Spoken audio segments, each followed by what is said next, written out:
Bonjour à toutes et à tous, chers investisseurs CLF, pour une très grosse vidéo. Ça va être une grosse vidéo sur l'inflation. Parce que vous allez voir, le sujet est beaucoup plus complexe. Alors, j'ai passé du temps pour préparer cette vidéo. Alors, je l'ai fait tranquillement parce que j'ai eu un agenda assez chargé. Mais je me devais de vous faire ce point, cette vidéo. Donc, n'hésitez pas à prendre des notes, des captures d'écran, parce que ça va être une vidéo riche d'enseignements et qui risque même de provoquer un phénomène de révolte chez certains d'entre vous, parce que vous allez voir, il y a certains graphiques qui sont vraiment choquants. Et moi-même, d'ailleurs, j'ai dû m'y reprendre à plusieurs fois pour vérifier si je ne me suis pas trompé. Voilà. Donc, sans plus attendre, je vais vous partager mes présentations, ma présentation, hein, puisque comme vous le savez, je n'aime pas faire des vidéos comme ça en roue libre, sans support. Alors, le point de marché donc s'intitule Inflation, qui tire les ficelles. Donc j'avais prévu même de faire cette vidéo le 23 février. J'ai laissé passer le week-end.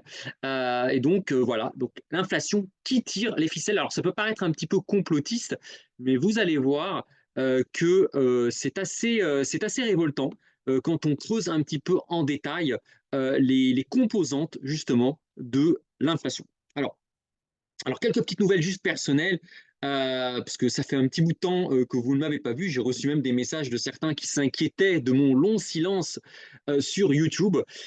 Alors oui, il y a eu des nouvelles pas très sympathiques sur les 2 derniers mois, puisqu'il y a eu 2 décès proches dans ma famille en 2 mois, en moins de 2 mois d'intervalle, janvier et février. Donc ça a été assez compliqué, voilà, sur le plan émotionnel, sur le plan organisationnel, c'est pas facile.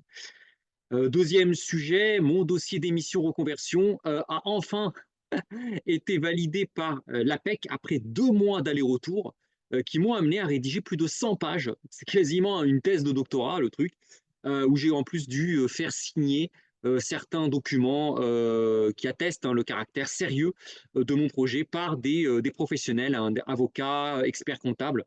Merci à eux.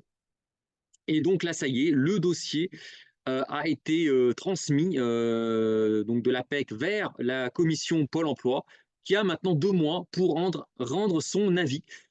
Alors la probabilité est assez forte hein, que ça marche. Hein, ma conseillère me l'a dit, hein, j'ai tenu le coup. Elle m'a pas mal félicité sur mon côté pugnace.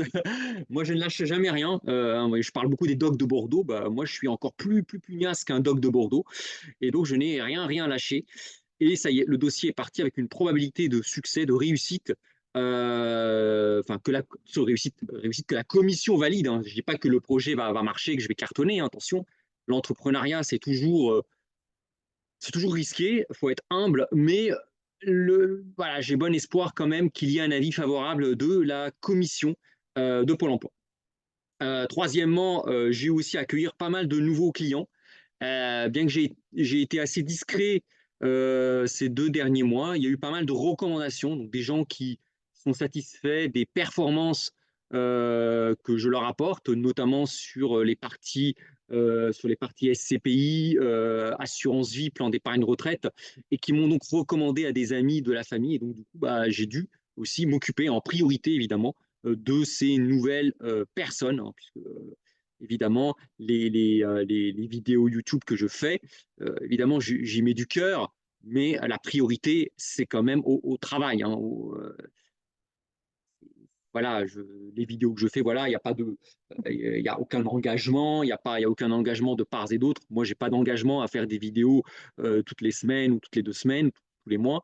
Et évidemment, les personnes qui me suivent n'ont aucun engagement à me suivre. En revanche, bah, dès qu'un client des clients à accompagner, que ce soit dans mon activité en CDI, de, dans le conseil en actuariat ou en gestion de patrimoine, bah ça c'est prioritaire parce que ce sont pour le coup des clients qui ont investi de l'argent. Voilà. Et donc évidemment, bah, l'action conjuguée de tout ça m'ont obligé à prendre du recul sur les vidéos. Néanmoins, vous allez voir, hein, cette vidéo, il n'y aura pas de regret. Il vaut parfois mieux faire moins de vidéos, mais qu'elles soient plus percutante plutôt que de faire plein de vidéos, d'occuper de l'espace et qu'à la fin, les gens se lassent.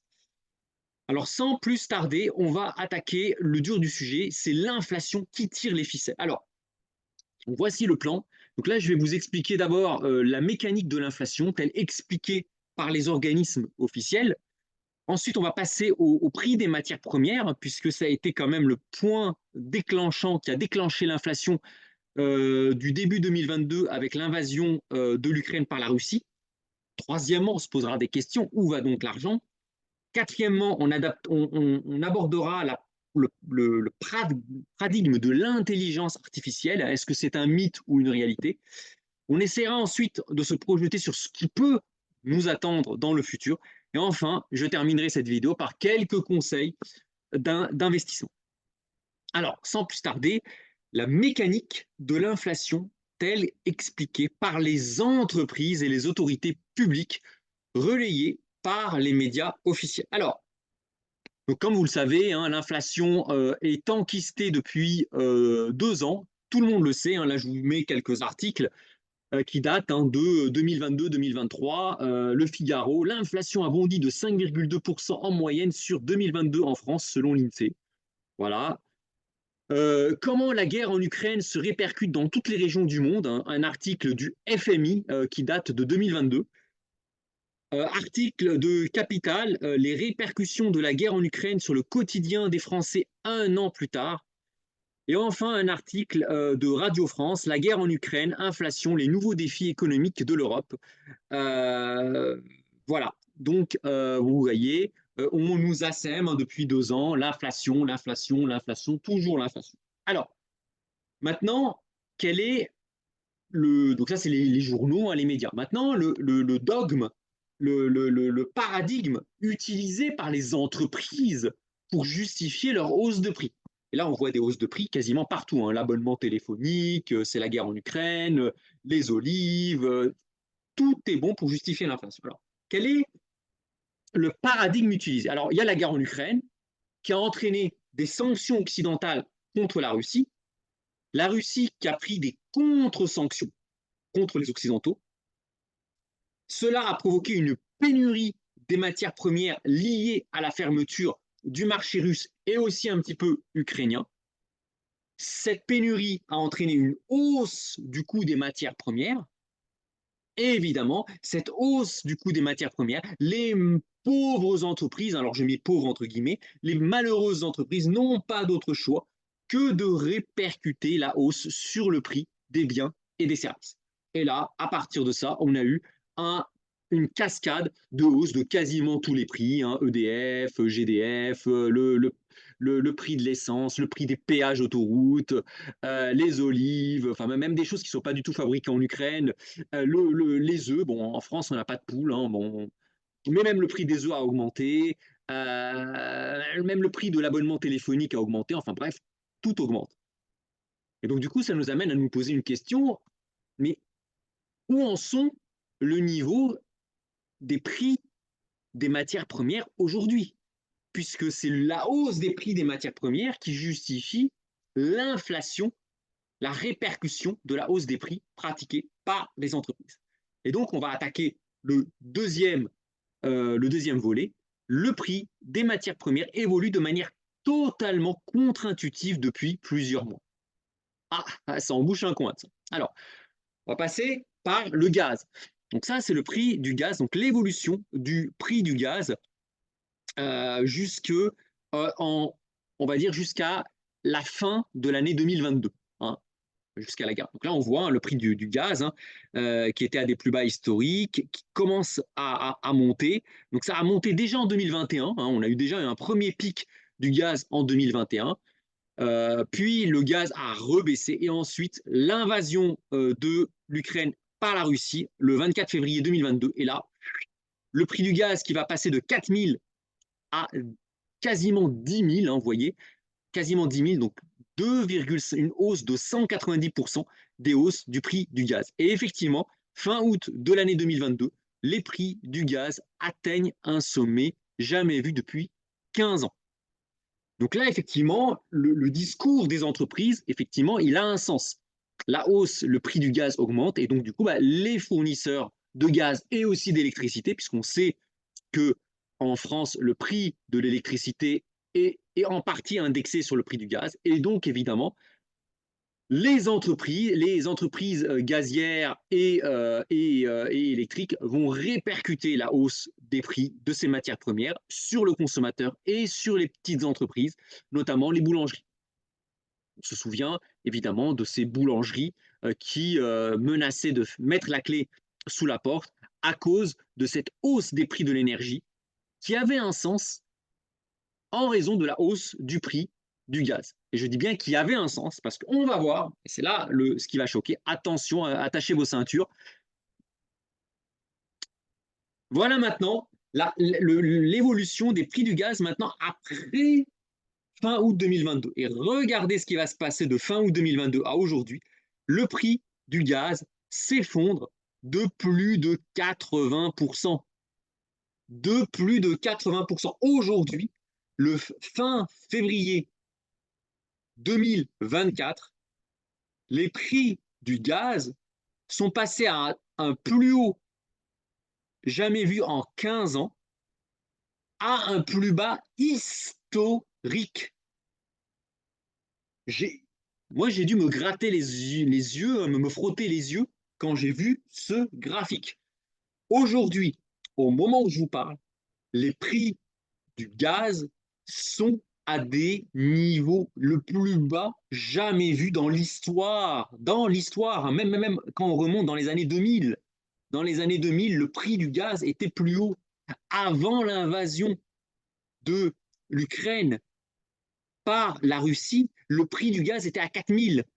On est monté à 10 000 et aujourd'hui, on est à 1800. On est à Le prix du gaz est 50% en dessous de ce qu'il valait avant l'invasion de l'Ukraine par la Russie. Ça embouche un coin. Alors même des gens qui travaillent dans la finance, quand je leur ai montré ce graphique, eh ben, ils étaient bouche bée. Parce que ce n'est pas du tout ce qu'on entend dans la bouche des entreprises. Hein. Vous voyez Engie, Total, EDF, vous n'entendez pas ce discours de l'effondrement des prix du gaz. Ouais. Moi, ça m'a embouché un coin en tout cas. J'ai un peu de mal. Hein. D'ailleurs, dans la vidéo, vous voyez bien, je suis un peu perdu. Bah, ce graphique-là, vous allez sur Bloomberg, vous le voyez. Hein. Hein, c'est vraiment le graphique, les cours de marché du gaz. Le prix du pétrole, le pétrole, vous voyez, là, qui a flambé pour atteindre 120 dollars l'once lors de l'invasion de l'Ukraine par la Russie.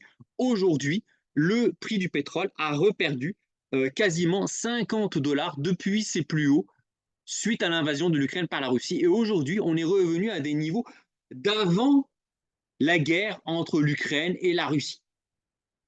Et si on met un graphique de plus long terme, sur le très long terme, le prix du pétrole, les prix du pétrole se situent en dessous des niveaux où ils étaient en 2008-2009 et en dessous de toute la période qui s'étalait entre 2011 et 2015. Donc aujourd'hui, les prix du pétrole aujourd'hui, on peut retrouver le même niveau des prix du pétrole aujourd'hui en 2007, en 2008, en 2011, 2012, 2013, 2014, 2015. Vous voyez, est-ce que le prix à la pompe, on est quasiment à 2 euros le litre, est-ce qu'en 2007, les prix à la pompe étaient à 2 euros le litre? Quand les gilets jaunes, dans les années 2017, 2018, ici, là, vous voyez, 2017-2018, ont manifesté en raison de la hausse des prix à la pompe, on était à 1,40 € le litre. Aujourd'hui, on est presque à 2 euros. Alors que le prix du pétrole, il est revenu au niveau où on était durant la crise des Gilets jaunes, et on est même revenu à des niveaux inférieurs où on était en 2007-2008. Je rappelle qu'en 2007-2008, on était à 1,20 € le litre. Pourtant, le prix du pétrole, il était au-dessus d'aujourd'hui. Là encore, mystère et boule de gomme. Hein, on aurait un pétrole à 150 dollars le baril, ça peut se justifier d'avoir un cours de l'essence que vous faites le prix du plein qui serait à 2 euros. Mais pas aujourd'hui. Pas aujourd'hui. L'alimentaire, vous voyez, on n'arrête pas hein, les prix des matières premières alimentaires, hein, quand vous allez faire les courses, ça n'a jamais été aussi élevé, etc., etc.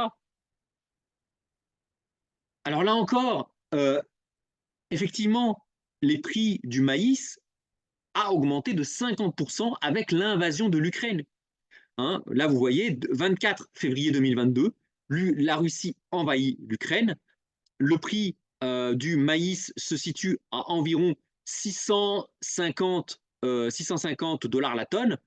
Fin avril 2022, donc 2 mois après l'invasion de l'Ukraine par la Russie, le prix du maïs s'envole à plus de 800 dollars, atteignant un sommet de 10 ans.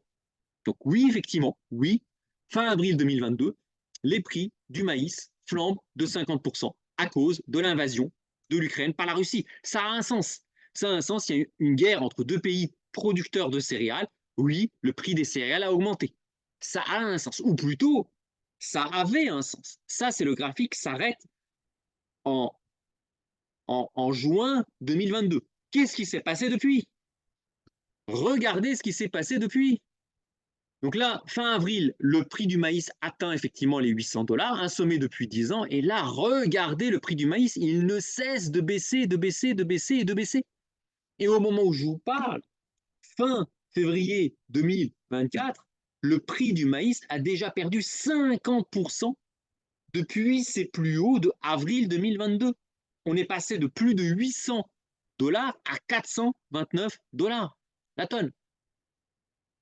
Aujourd'hui, on est à des niveaux, on est revenu au niveau de 2020-2021 sur le maïs. On est revenu à des prix normaux sur le maïs. Donc les prix des matières premières qui s'envolent, regardez le graphique.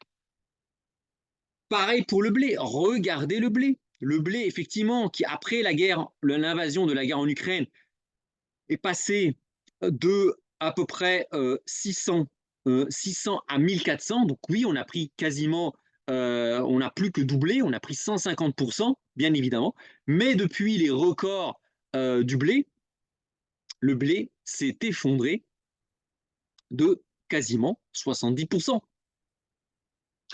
Aujourd'hui, le blé est revenu à ses niveaux d'avant la guerre en Ukraine. Et il a perdu 80%, 70% depuis ses plus hauts.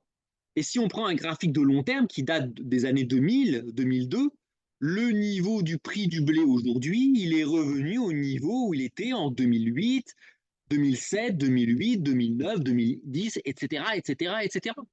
Le prix du blé, il est plus bas, il est plus proche de ses plus bas historiques que de ses plus hauts historiques. Quel est le prix de votre caddie de course aujourd'hui? Question. Hein, vous voyez, on a quand même le pétrole, le gaz, le maïs, le blé. Je peux vous en citer d'autres des matières premières, je ne vais pas faire la litanie. Mais vous voyez, les principales matières premières, aujourd'hui, elles sont beaucoup plus proches de leur plus bas historique que de leur plus haut historique. Alors même que le prix à la pompe n'a jamais été aussi haut, le prix de votre caddie de course n'a jamais été aussi haut, les prix des péages n'ont jamais été aussi hauts. Bref, bref.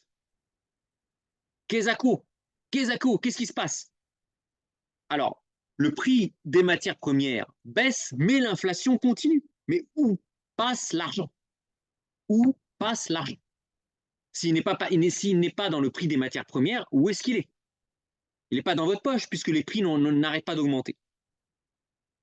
En finance, comme en physique, chimie, il y a un dicton qui dit « Rien ne se perd, rien ne se gagne, tout se transforme ». Si vous vous êtes appauvri, c'est parce que quelqu'un d'autre s'est enrichi. Hein, c'est pas... Alors, oui, contrairement à la physique, où vraiment rien ne se perd, rien ne se transforme, dans la finance, dans l'économie, c'est pas un jeu à somme nulle. Globalement, je dis bien globalement, les gens en général, l'humanité s'enrichit en moyenne, en tendance. C'est ce qu'on appelle le PIB. Hein, c'est le PIB, ça mesure l'évolution de la richesse. Et si vous regardez le PIB mondial, la richesse mondiale elle augmente. Alors oui, elle augmente au prix de sacrifices sur la nature, de destruction de l'empreinte de l'homme avec un grand H sur la nature, c'est vrai, mais globalement, l'économie crée de la richesse. Donc, contrairement à la physique où on n'a pas un jeu à somme nulle, en économie, on a globalement un, un jeu à somme légèrement positive du fait que on, entre guillemets, on détruit des ressources naturelles pour les transformer pour nos besoins. Alors combien de temps ça va durer? Parce que les ressources de la planète ne sont pas infinies, hein, bien sûr. Donc on peut gagner en productivité.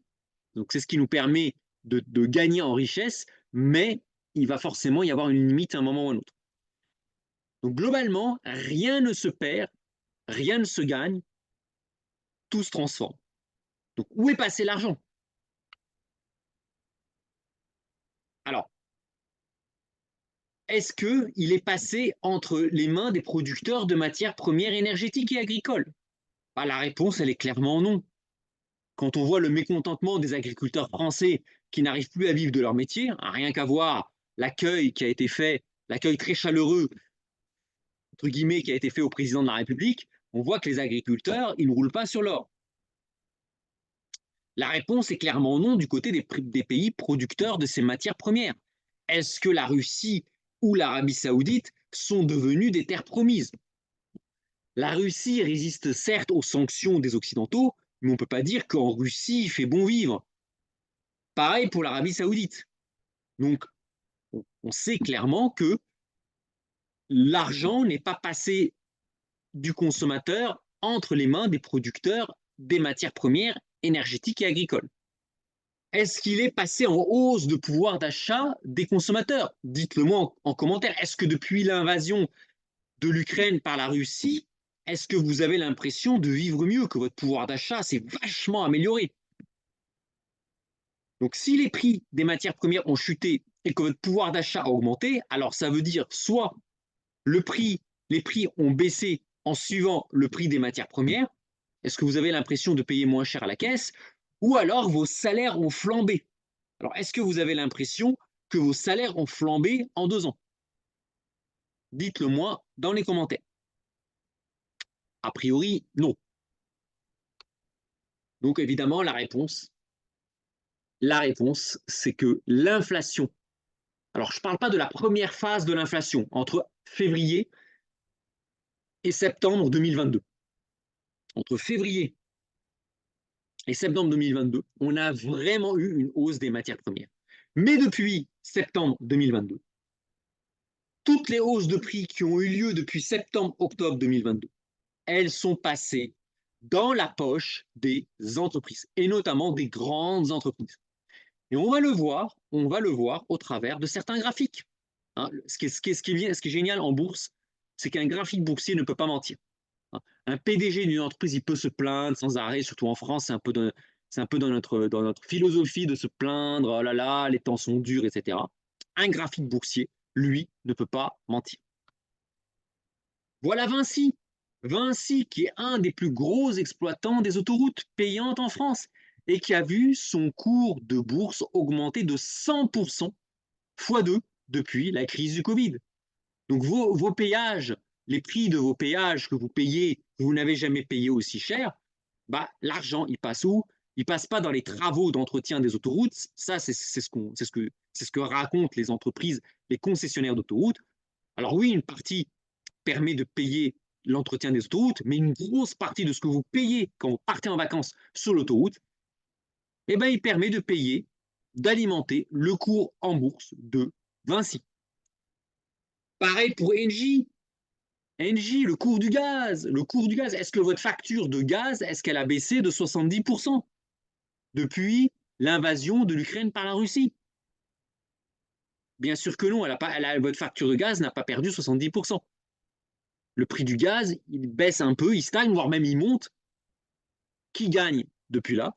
Ben regardez, Engie, GDF, hein, l'ex-GDF, qui a vu ses cours en bourse grimper de 50%, alors que le cours du gaz chute.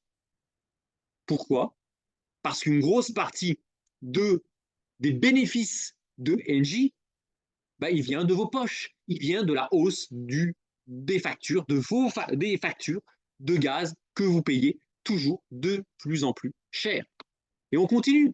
EDF. Alors EDF n'est plus cotée en bourse puisqu'elle a été nationalisée par l'État, donc je ne peux pas sortir un cours de bourse d'EDF. Un article, vous pouvez aller sur Le Figaro, hein, donc là encore, hein, c'est des journaux qui ont pignon sur rue. EDF qui enregistre un bénéfice net de 10 milliards d'euros en 2023. EDF qui n'est pas coté annonce des bénéfices records. Donc on voit bien dans quelle poche toutes les hausses des prix de vos factures d'électricité, on voit bien dans quelle poche ça passe. Ça passe dans la poche de EDF et donc de l'État, puisque EDF est maintenant nationalisé par l'État. Donc pas de mystère. Si vos factures augmentent alors que le prix des matières premières, électricité, gaz, baisse, ben c'est que soit EDF a sensiblement augmenté l'ensemble des salaires de ses salariés. Dites-le moi en vos commentaires. Hein. Si parmi les gens qui m'écoutent, il y a des salariés de EDF, si vos salaires ont augmenté de 15 ou 20% ou 30% en 2 ans, bah, dites-le moi. Peut-être que effectivement EDF, c'est une famille qui a beaucoup de salariés hein, qui travaillent chez EDF. Donc effectivement, donc EDF redistribue l'argent à l'ensemble de ses salariés, soit ben, l'argent, il est redistribué aux actionnaires, donc à l'actionnaire, hein, c'est l'État. Soit l'argent repasse entre les mains de l'État et des dirigeants de l'entreprise. On continue. Le prix du pétrole est revenu à ses niveaux de 2008, de 2011, de 2012. Le prix que vous payez, vous, à la pompe, il est à des plus hauts historiques. Qui s'en est mis plein les poches? Je suis désolé, moi je ne suis pas du tout d'extrême gauche, je suis même plutôt de centre droit d'un point de vue politique. Regardez le cours en bourse de Total Energy. Total est à des plus hauts historiques, le cours en bourse de Total est à des plus hauts historiques. Les prix à la pompe n'ont quasiment pas baissé, alors que le prix du baril a baissé. Où est passé l'argent? Bah, l'argent que vous payez en plus quand vous faites votre plan, tout ce que vous payez en plus bah, va dans les poches de Total et d'autres pétroliers. Hein, je parle de Total, mais c'est le principal, mais d'autres pétroliers. Vous voyez hein pareil, on continue. Les assureurs et mutuelles qui augmentent leurs tarifs, auto, santé, habitation, sous prétexte d'une hausse de la sinistralité et de l'inflation. Vous voyez, hein, les mutuelles, oh là là, c'est compliqué, les catastrophes naturelles, le réchauffement climatique, blablabla. Bla, bla, bla, bla, bla. Voilà, là j'ai pris le cours en bourse d'AXA. AXA, record historique. Vous voyez le cours en bourse d'AXA depuis 2020. On voit bien, là encore, hein, l'inflation, elle a bon dos, l'inflation. Hein, le réchauffement climatique, la guerre en Ukraine, le Covid, blablabla. Bla, bla, bla, bla. Vous voyez le cours en bourse de AXA. Record historique. Et on continue, on continue, on continue. Pareil, là, oh là là, vous savez, l'essence, la guerre en Ukraine, etc., etc. Le groupe Accor, spécialiste de l'hôtellerie, a renoué avec ses records en bourse et a effacé toutes les pertes liées à la crise du Covid. Et depuis 2022 et le début de la guerre en Ukraine, le groupe Accor a vu son cours augmenter de 90%. Donc là encore, quand vous allez prenez des chambres d'hôtel, etc., etc., toutes les hausses de prix, hein, que quand vous louez une salle pour faire des conférences, etc., toutes les hausses de prix ne sont pas liées aux matières premières et tout, elles sont directement, elles vont dans la poche des entreprises. Et là, c'est le cours en bourse de Accor. Pareil pour Sodexo, grosse entreprise connue dans la restauration, qui a vu ses cours en bourse multipliés par 2 en 4 ans. Et là encore, renoue avec ses plus hauts historiques. Donc on voit bien que le gros de l'inflation que vous payez dans votre vie de tous les jours, en fait, il permet de rémunérer les entreprises. Qui évidemment, qui savent que les gens sont ignorants, que les gens ne connaissent pas, ne suivent pas sur un smartphone l'évolution des prix des matières premières, bah, ces entreprises en profitent pour faire passer des hausses de prix qui aujourd'hui n'ont plus lieu d'être. Aujourd'hui, les entreprises n'ont aucune raison d'augmenter les prix, sauf si elles sont socialement responsables et qu'elles décident d'augmenter tous les salariés, je dis bien tous les salariés et pas quelques dirigeants, tous les salariés de l'inflation. Oui, effectivement, si par exemple, j'en sais rien, Vinci ou Total dit, nous, on veut, on vous augmente le prix à la pompe, le prix des autoroutes de 20%, parce qu'on souhaite augmenter tous nos salariés de 20%, alors oui, ça a un sens. Mais si vous faites Total, plus Vinci, plus Accor, plus Sodexo, plus Engie, plus EDF, est-ce que l'ensemble de ces salariés, plus les banques, les compagnies d'assurance, est-ce que l'ensemble de ces salariés a vu leur salaire augmenter de 20 ou 30% en 2 ans?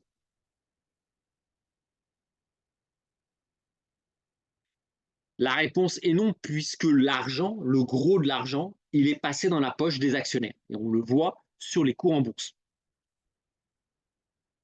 Et là, je termine par la grande distribution. Alors, dans la grande distribution, c'est aussi la fête, hein, puisque Leclerc, qui est le plus grand groupe français, mais qui n'est pas coté en bourse, annonce des chiffres d'affaires en forte hausse. Là, je vous cite un article de Capital. Leclerc a vu son chiffre d'affaires bondir en 2022. L'inflation qui pèse sur le panier de courses de la ménagère ne profite ni aux consommateurs, ni aux producteurs et agriculteurs. Et Michel-Édouard Leclerc, qui passe beaucoup à la télé, est fier.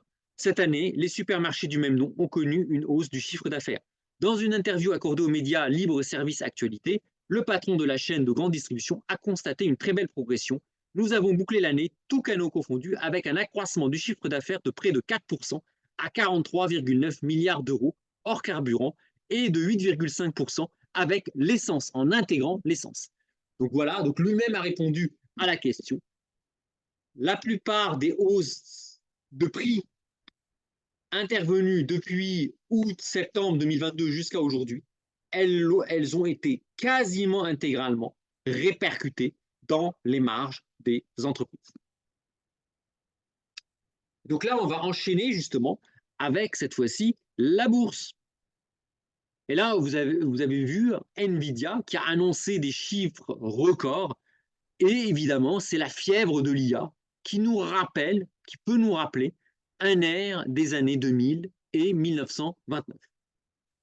Donc là, voilà les cours en bourse de Nvidia. Donc Nvidia qui a explosé, hein, puisque en 2021, l'action Nvidia ne valait que 4 euros, 4 dollars l'action. Aujourd'hui, on est à 700 dollars. Elle a augmenté. Le cours de l'action a fait x200. Hein, pas 200%, x200. Donc 20 000% de hausse de Nvidia. Donc ça, c'est l'intelligence artificielle, etc., etc. Je ne vais pas m'attarder là-dessus. Alors là, c'est ça qui est très, très, très marrant. Donc Nvidia, ok, c'est loin. Et là, juste après l'annonce des résultats d'Nvidia, regardez le CAC 40. Hein, le CAC 40 qui a gratté 400 points à raison de 100 points par jour la semaine dernière, 100 points tous les jours, alors que sa capitalisation est très peu corrélée aux valeurs de l'intelligence artificielle. Et quand on regarde un petit peu l'évolution du CAC 40 depuis, sur un graphique de long terme, hein, depuis 2008, on voit que depuis la guerre en Ukraine, regardez ce point. Donc là, vous avez eu la guerre en Ukraine, le CAC 40 atteint 7400. La guerre en Ukraine démarre, le CAC 40 passe de 7300 à 5600, hein, guerre en Ukraine, etc. Bon, oui, la hausse des matières premières. Et vous allez voir, ça, ce point-là, le point bas, là où je mets ici, là, vous voyez, pardon, je remonte là, ce point bas, ça, c'est atteint en octobre 2022. Au moment où les matières premières ont commencé à s'effondrer, les entreprises du CAC 40 ont continué à monter les prix et regardez l'envolée du CAC 40 qui va passer de 5600 points à quasiment 8000 points aujourd'hui, 7966 points à la clôture en bourse de vendredi. Je ne sais pas si vous voyez. Et ça, c'est pas choquant. Toutes les hausses de prix que vous avez subies, alors non pas entre février et octobre 2022, là, il y avait une vraie hausse de prix qui était liée à une vraie hausse des matières premières. Mais toutes les hausses de prix qui interviennent depuis octobre 2022 jusqu'à février 2024 aujourd'hui, toutes les hausses de prix n'étaient que des prétextes pour permettre aux entreprises du CAC 40 de gonfler leurs marges. Et là, depuis quelques jours, on a la folie de l'IA.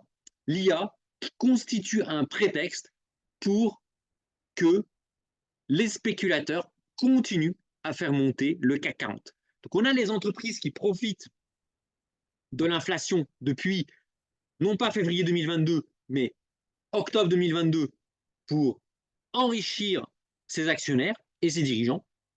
Et on a ensuite relayé maintenant par les gérants actions, les dogs de Bordeaux, qui profitent de l'IA, de la fièvre de l'IA, pour acheter tout et n'importe quoi. Parce que ce qu'il faut savoir, c'est qu'un gérant action, là je parle par exemple les gérants actions qui gèrent les assurances vie à architecture fermée, ne peuvent pas investir dans Nvidia. Alors, ils peuvent acheter un peu de Nvidia, mais ils doivent être diversifiés. Ça, c'est la réglementation qui oblige les assureurs vie à faire ça. Donc, qu'est-ce que font les gérants actions? Ils se disent que nenni, c'est pas grave, on va acheter des trackers, on va acheter des ETF actions, CAC 40, Eurostox, etc. Et en achetant les actions, ça va provoquer une fièvre acheteuse qui va pousser tous les indices à la hausse. Et c'est un petit peu ce qui se passe avec le CAC 40. Mais c'est pas tout. Regardez le Nikkei qui retrouve ses records jamais vus depuis 1990. Ça y est, le Nikkei a effacé plus de 30 ans, 35 ans de pertes. Un investisseur qui a acheté au début des années 90, ça y est, enfin, février 2024, il retrouve enfin ces niveaux qu'il avait au moment d'investir en 1989, soit 35 ans après. Donc, vous voyez, la fièvre acheteuse s'est aussi emparée du Nikkei.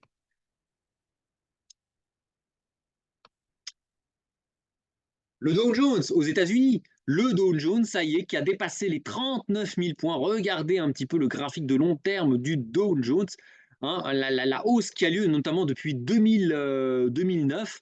Hein, ça fait maintenant 15 ans que le Dow Jones monte. Alors oui, on a eu la crise du Covid ici, la guerre en Ukraine, mais on voit que en quelques mois, hein, les pertes, en fait, ce qu'on appelle les trous, ne durent jamais plus que quelques mois.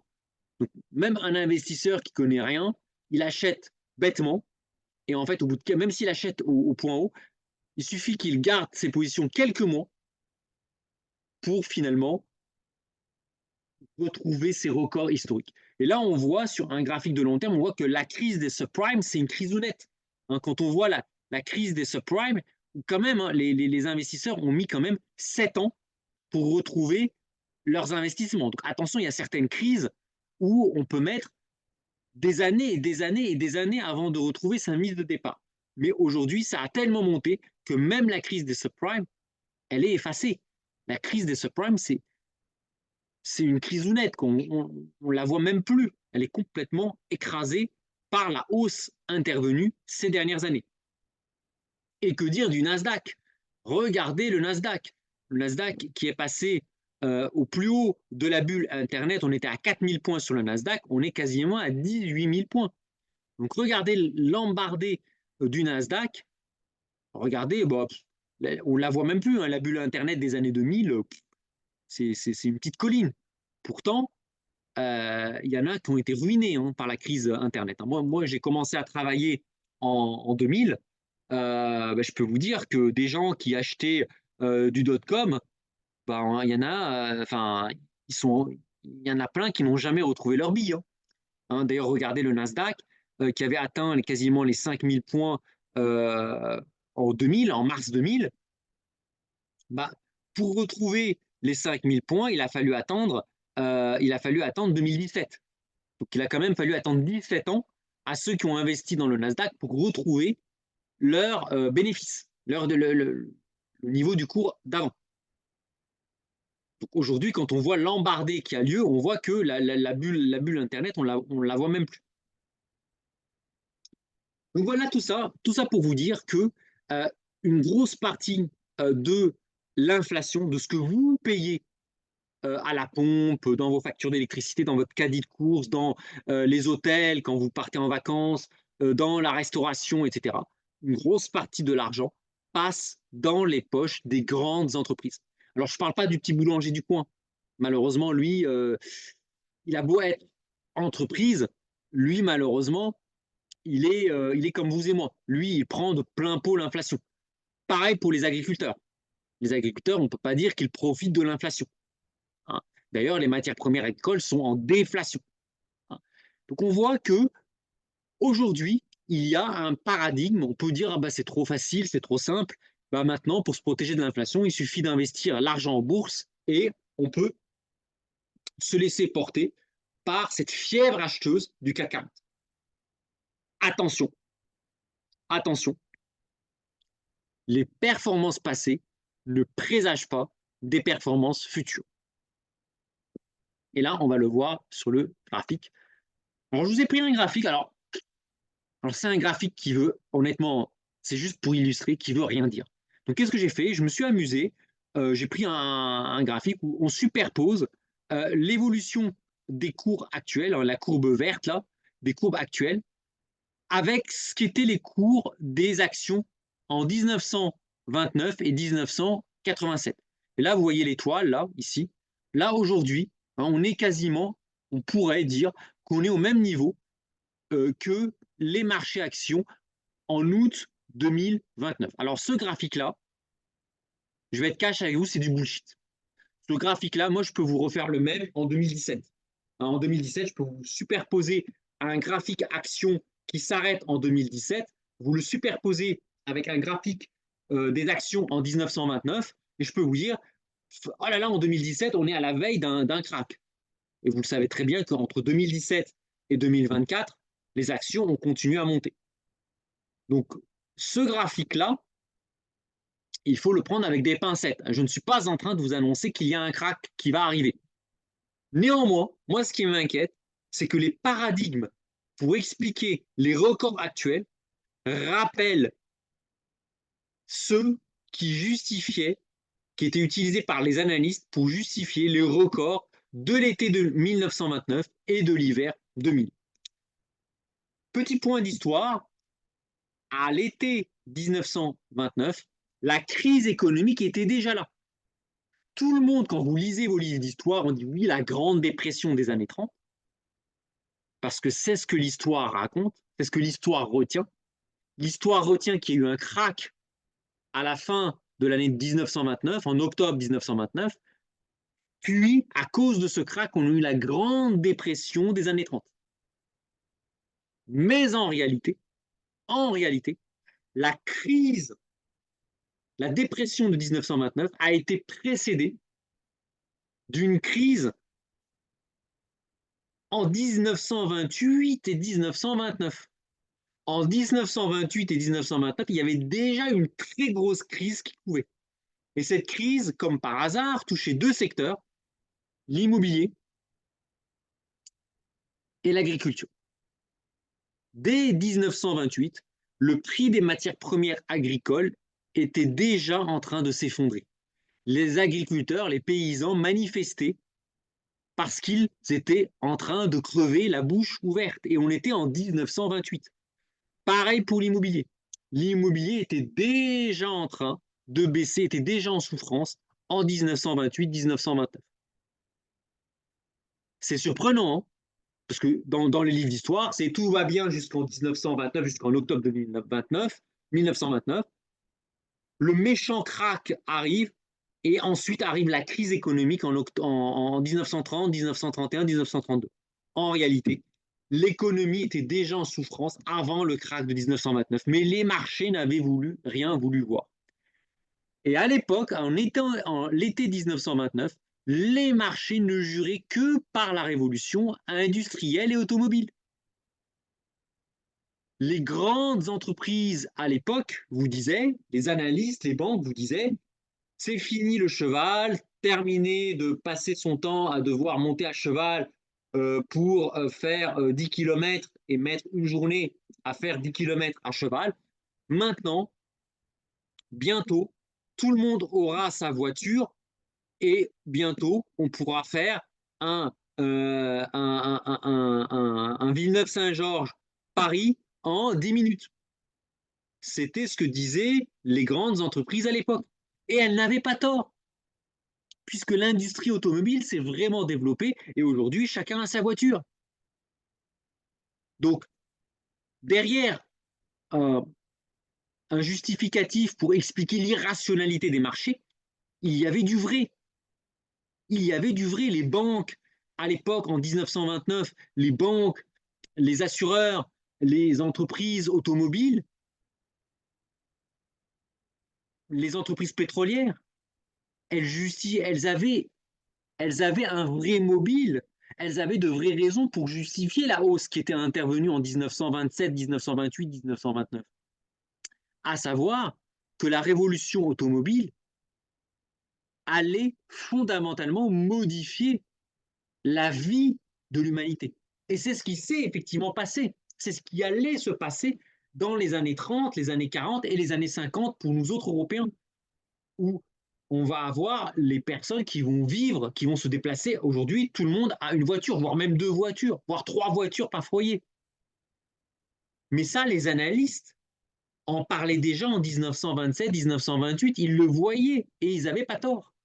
Sauf que les marchés avaient déjà largement suranticipé la révolution automobile. Ce qui n'a pas empêché le krach de 1929 et la Grande Dépression d'arriver. Même si on allait avoir effectivement une révolution automobile et technologique. Donc là, c'est pareil. Ce que je suis en train de vous dire, c'est que peut-être même sûrement, que la révolution de l'IA via Nvidia, on va peut-être vivre quelque chose de fantastique dans les prochaines années. Peut-être génial, peut-être fantastique. Peut-être qu'on mourra, on va plus mourir du cancer. Peut-être que grâce à l'IA, avec une montre, on va pouvoir détecter un cancer, un infarctus, des mois ou des années avant qu'il ne se produise. C'est possible, possible. Faut pas, l'humanité a l'intelligence humaine, elle est géniale.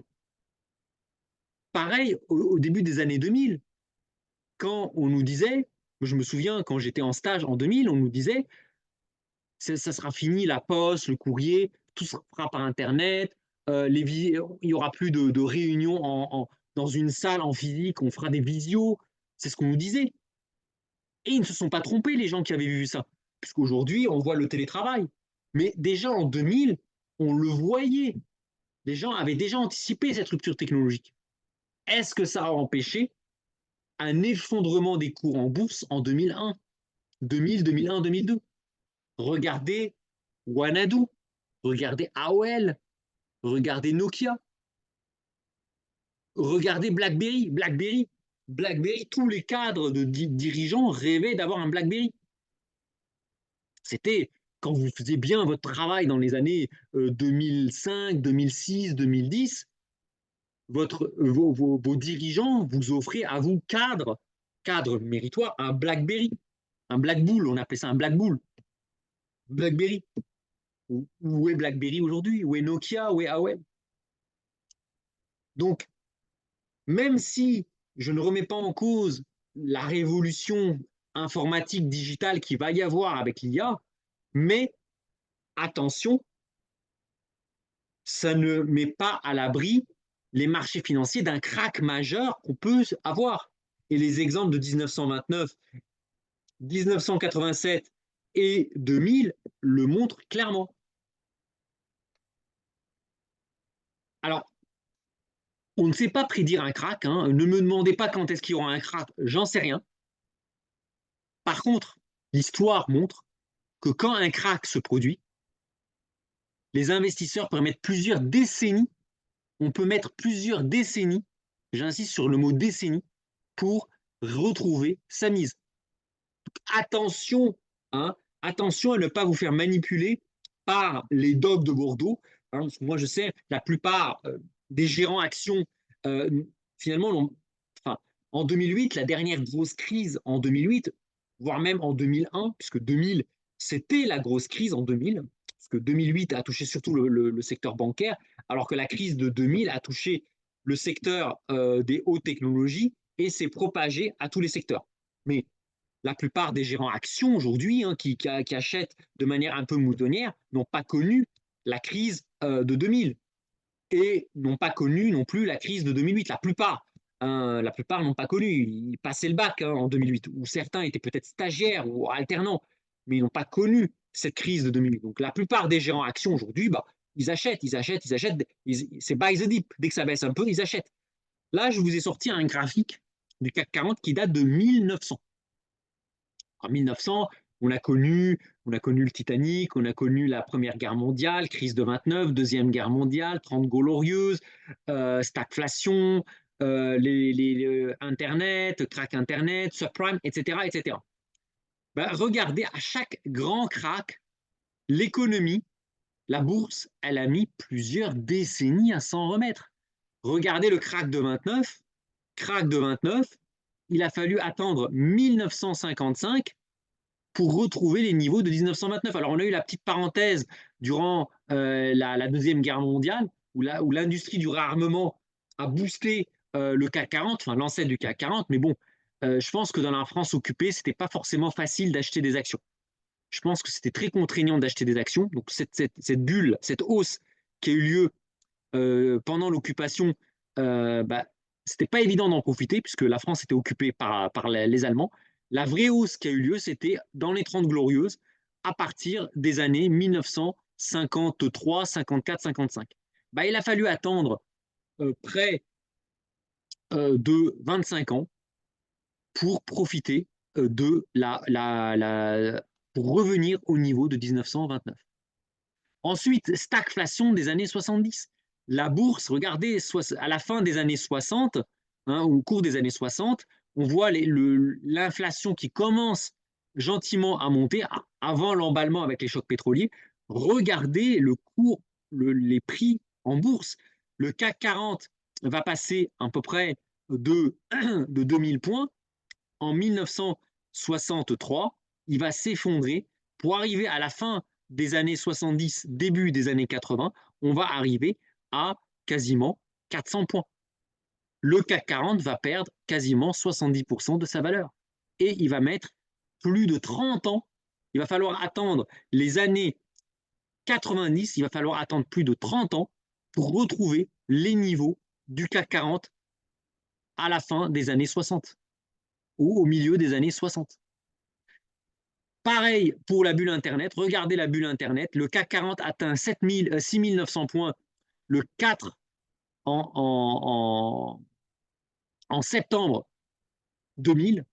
Septembre 2000, le CAC 40 atteint son record historique. Il va falloir attendre 2021, donc 20 ans, pour que le CAC 40 retrouve son niveau d'avant l'explosion de la bulle Internet. Donc tout ça pour vous dire que je ne sais pas quand le prochain crack aura lieu. Tout ce que je peux vous dire deux choses. Il y aura un crack, parce que c'est la vie des marchés, c'est la vie de l'économie. Il y aura des cracks, il y aura des crises économiques. Ça fait partie de la vie de l'humanité, la vie des marchés. Des cracks, il y en a eu, il y en aura encore. Il y aura un crack. Et quand il y aura un crack, il faudra au minimum 1, 2 ou 3 décennies pour s'en remettre. Regardez le Japon.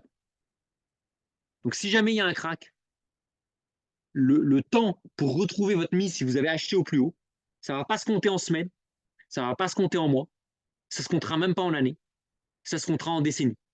Il faudra attendre que ce soit vos enfants qui retrouvent leur argent. Et on le voit, le crack en Chine, au sommet de la bulle chinoise, en 2021. L'indice chinois valait 21 000 points. Aujourd'hui, on est à 12 000 points. Donc, quelqu'un qui a investi en 2021 au plus haut, bah, en fait, il faudra qu'il attende ses enfants pour retrouver sa mise de départ. Il faudra qu'il transmette son patrimoine à ses enfants en actions chinoises pour espérer retrouver son niveau de 2021. Alors, maintenant, on termine mes conseils. Que faire? Ou plutôt, qu'est-ce qu'il ne faut surtout pas faire? Alors, moi, je ne peux pas forcément vous donner des conseils parce que chaque personne est différente. Alors, premier truc à ne surtout pas faire, c'est vendre à découvert le marché. Parce que c'est vrai que c'est tentant quand on voit le niveau des marchés et de se dire, quand on voit par exemple le graphique là, se dire, ah là là, si je vends ici à découvert et que le marché qui a un crack comme en 29, bah, mon patrimoine il va faire x2. C'est tentant de faire ça. Attention, il y a un proverbe qui dit, les marchés peuvent rester irrationnels bien plus longtemps que vous ne pouvez rester solvable. Et un exemple de marché irrationnel qui est resté irrationnel longtemps et qui a plumé un grand nombre d'investisseurs, ce sont les taux d'intérêt. Figurez-vous que les taux d'intérêt, là je voyais le taux 5 ans français, les taux français sont restés quasiment négatifs entre 2015 et fin 2021. Pendant 6 ans, les taux français étaient en territoire négatif. C'est-à-dire que la France, l'État français, était payé pour s'endetter. C'est un peu comme si vous faites un crédit à la banque et ce n'est pas vous qui payez les intérêts à la banque, mais la banque qui vous paye des intérêts. Ça, c'est totalement irrationnel. Un taux d'intérêt négatif, ça n'a pas de sens d'un point de vue économique. Quand vous empruntez de l'argent, je ne sais pas si moi, je vous demande de me prêter 100 euros, vous n'allez pas me demander de vous rembourser 100 euros dans 5 ans avec vous qui me donnez des intérêts alors que c'est moi qui vous ai demandé de me prêter de l'argent. Pourtant, on a vu ce marché, un tel marché. Et beaucoup de gérants ont commencé à parier, à faire des paris, parce qu'on peut faire des paris sur le marché obligataire, ont commencé à faire des paris comme quoi cette anomalie des taux négatifs n'allait pas durer plus de quelques semaines ou quelques mois. Ça a duré 6 ans. Et beaucoup de gérants ont fait faillite, ont planté, parce qu'ils n'ont à aucun moment pu penser que les taux d'intérêt pouvaient rester négatifs pendant 6 ans. Et pourtant, c'est ce qui s'est effectivement passé. Donc là encore, si on fait l'analogie avec le marché action, alors oui, le marché action, il est clairement surévalué. J'ai pas peur de le dire, hein, vous regardez même les indicateurs techniques, le RSI, le marché action est clairement surévalué. Est-ce que ça veut dire qu'on va avoir un crack demain? Pas forcément. Il peut très très bien avoir un CAC 40 qui va à 10 000 points.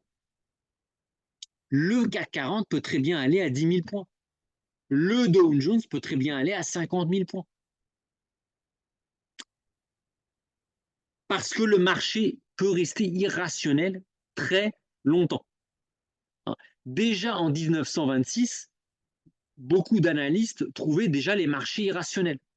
Donc ceux qui ont vendu, qui ont shorté le marché en 1926, bah, ils se sont fait plumer quand les marchés ont continué à monter 1927, 1928, 1929. Et là, effectivement, ceux qui ont eu la chance d'acheter en septembre 1929, alors oui, ils se sont fait les couilles en or. Mais pour ces rares personnes qui ont vu le crack, énormément de personnes se sont ruinées en anticipant un crack qui n'a jamais eu lieu, ou qui a eu lieu, mais 4 ans après qu'il l'ait anticipé. Donc ça, c'est la première grosse erreur, c'est de vendre à découvert les marchés, de spéculer à la baisse sur les marchés en mode all-in. Deuxième gros risque, c'est le mode FOMO. C'est ça y est, on y va, on fonce. Cette fois-ci, c'est différent. Les marchés vont continuer à monter. On est vraiment. C'est un nouveau paradigme. Ça y est, l'IA va tout révolutionner, va même changer l'évolution des cours en bourse. Et là, on y va. On n'a jamais investi notre vie. On va tout mettre sur le CAC 40 à quasiment 8000 points. Ça, c'est le deuxième gros danger. C'est se précipiter sur les marchés par peur de rater le train. C'est ce qu'on appelle le FOMO, Fear of Missing Out. Alors, vous allez trouver ça drôle, hein, de parler de ces gens qui se précipitent, qui ont tout racheté, mettent tous les œufs dans le même panier aujourd'hui, le 26 février 2024, alors que le CAC 40 tutoie les 8000 points. Vous allez trouver ça drôle, vous allez trouver ça marrant. Pourtant, même des gens illustres se sont fait avoir. Et là, je vais vous donner l'exemple du krach boursier de 1720 qui a ruiné un scientifique célèbre qui n'est rien d'autre que Isaac Newton. Isaac Newton, qu'est-ce qu'il a fait? Donc là, c'est la Compagnie de la mer du Sud. C'est une grosse action. C'est un peu l'équivalent de notre Nvidia d'aujourd'hui ou de notre Amazon d'aujourd'hui. On est en février 1920. Donc l'action valait, on était à peu près à 120 livres sterling par action sur cette grande compagnie de la mer du Sud. Isaac Newton achète cette compagnie début de l'année 1720. Ensuite, l'action s'envole. Donc Newton avait eu le flair. Il avait senti que cette action de la compagnie de la mer du Sud allait décoller. L'action décolle. Newton dit à ses amis il est fier d'avoir acheté cette action. Il revend. Il dit à ses amis, on a beau s'appeler Isaac Newton, là, vous savez, on est tous cupides. L'être humain est cupide. Moi aussi. Newton vend les actions et ses amis se disent Newton a acheté, on achète. Donc les amis de Newton achètent ici, Newton vend. Newton leur dit non, mais vendez, regardez combien ça a monté, il faut vendre. Les amis de Newton achètent, l'action explose à la hausse en passant de 300 livres à 750 livres. Et là, tu as tous les amis de Newton qui ne connaissent pas grand-chose à la finance, qui sont contents, qui se vendent. Alors regarde Isaac, regarde, on a trop d'argent, on est devenu riche, on est devenu riche, merci pour le conseil, sauf que Newton, lui, il avait tout vendu ici. Donc que fait Newton? Newton panique en voyant que ses amis, en fait, ils ont gagné plus d'argent que lui. Il a donné un conseil à ses amis, et ironie d'histoire, les amis de Newton gagnent beaucoup plus d'argent que Isaac Newton lui-même. Que fait Newton? En voyant que merde, la bourse, elle a monté, qu'est-ce qu'il fait? Il rachète. Il panique, et il rachète tout. Il met quasiment tout son argent. Il a investi toutes ses économies ici, en se disant peut-être qu'on est dans un nouveau paradigme, peut-être que cette compagnie de la mer du Sud, en fait, elle va inaugurer un nouveau paradigme, à savoir le transport maritime, qui allait permettre aux gens de se rencontrer, de faire des conférences en se déplaçant en bateau. Bon. Malheureusement, il a acheté au plus haut. Et là, les cours s'effondrent en juillet 1720, les cours s'effondrent, et Newton, qui a perdu 80% de ses investissements, pris de panique, Newton vend au plus bas. Voilà. Et là, on parle de Isaac Newton, le physicien peut-être le plus connu de l'humanité, avec Einstein. Isaac Newton. Donc, vous voyez, donc faites attention aussi au fear of missing out. Voilà un petit peu pour cette vidéo, donc une vidéo très longue. N'hésitez pas à la revoir en accéléré, à la partager avec vos amis. Moi, je vais tourner dans les prochaines semaines, les 2-3 prochains mois, des conférences en privé. Donc, ça sera vraiment en cercle très restreint, en compagnie d'autres conseillers en gestion de patrimoine sur l'inflation. Voilà, parce que l'inflation, en tout cas, ce qui est sûr, on ne sait pas s'il y aura un crack ou pas. Ce qui est sûr, c'est qu'il y a un paquet de gens qui profitent aujourd'hui de l'inflation. Clairement, il y a énormément d'entreprises qui ont profité de la guerre en Ukraine pour passer des hausses de prix qui n'avaient aucun sens. Aucun sens. La seule période où l'inflation avait un sens, c'était entre février 2022 et octobre 2022. Mais toutes les hausses de prix qui sont arrivées depuis octobre 2022 jusqu'à aujourd'hui, elles n'ont aucun sens. Elles n'ont aucun sens économique. Elles sont juste là pour permettre à certaines entreprises de s'en mettre plein les fouilles. Et regardez où est le CAC 40 aujourd'hui.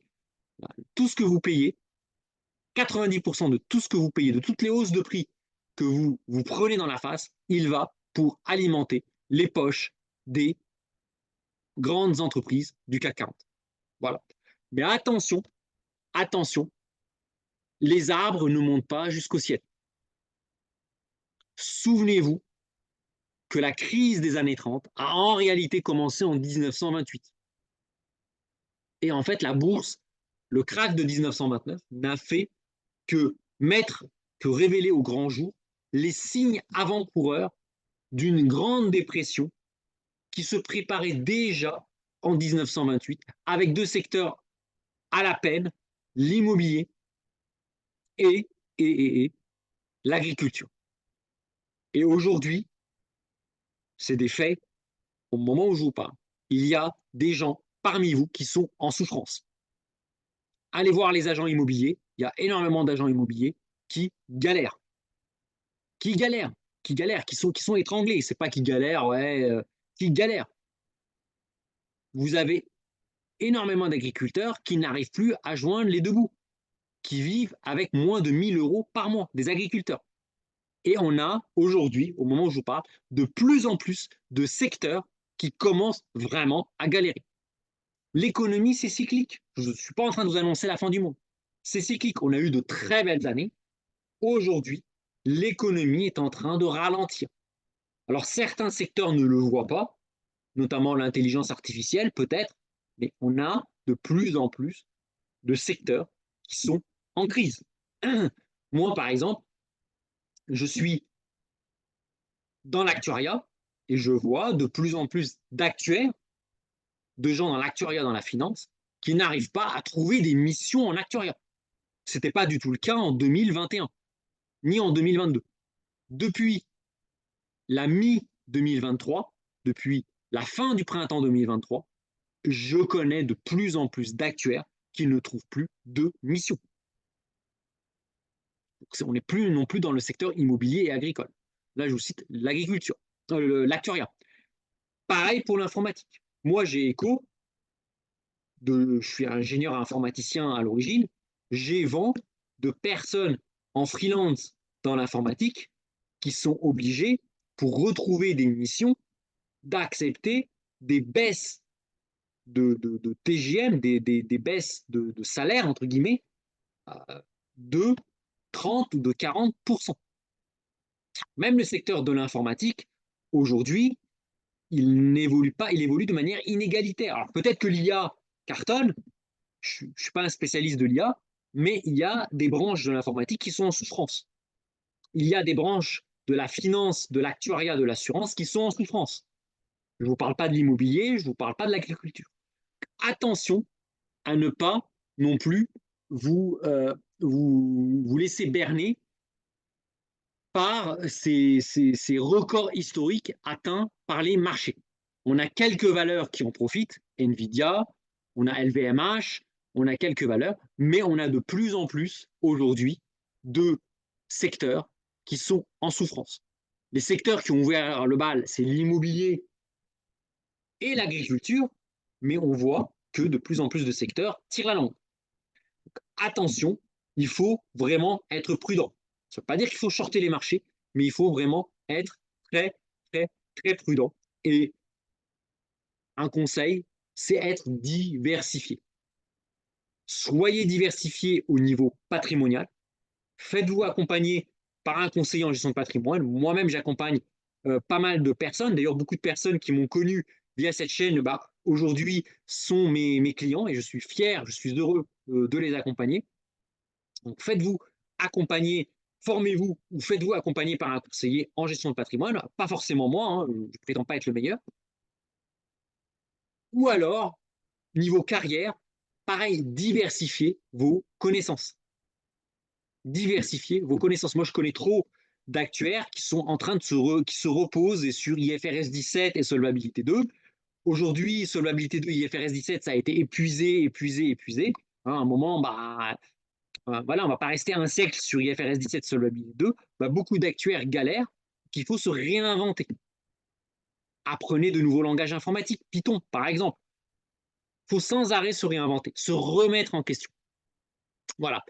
Voilà un petit peu ce que j'avais à dire. C'était une longue vidéo. Je m'en excuse. Ça faisait un mois, effectivement, que je ne vous avais pas vu. Une longue vidéo. N'hésitez pas à la revoir, à la partager, parce que vous voyez, il y a beaucoup de choses qui sont contre-intuitives dans cette vidéo, qui ne sont pas évidentes. Tout le monde s'attend à ce que l'inflation s'emballe, à ce que les prix des marchés, les cours des bourses continuent à monter. Attention, on a des mouvements très déflationnistes aujourd'hui qui sont à l'œuvre, notamment l'immobilier et, et les matières premières agricoles. Donc voilà, ben moi je vous souhaite de bonnes fins de vacances, une bonne reprise, puisque beaucoup de personnes en Île-de-France reprennent le travail aujourd'hui, l'école aujourd'hui. Donc une bonne reprise à toutes et à tous. Et moi, j'espère vous revoir à bientôt pour une prochaine vidéo et à très vite pour les clients que je suis, que j'accompagne sur un plan patrimonial. Voilà, ben prenez bien soin de vous et moi je vous dis à bientôt. Salut tout le monde.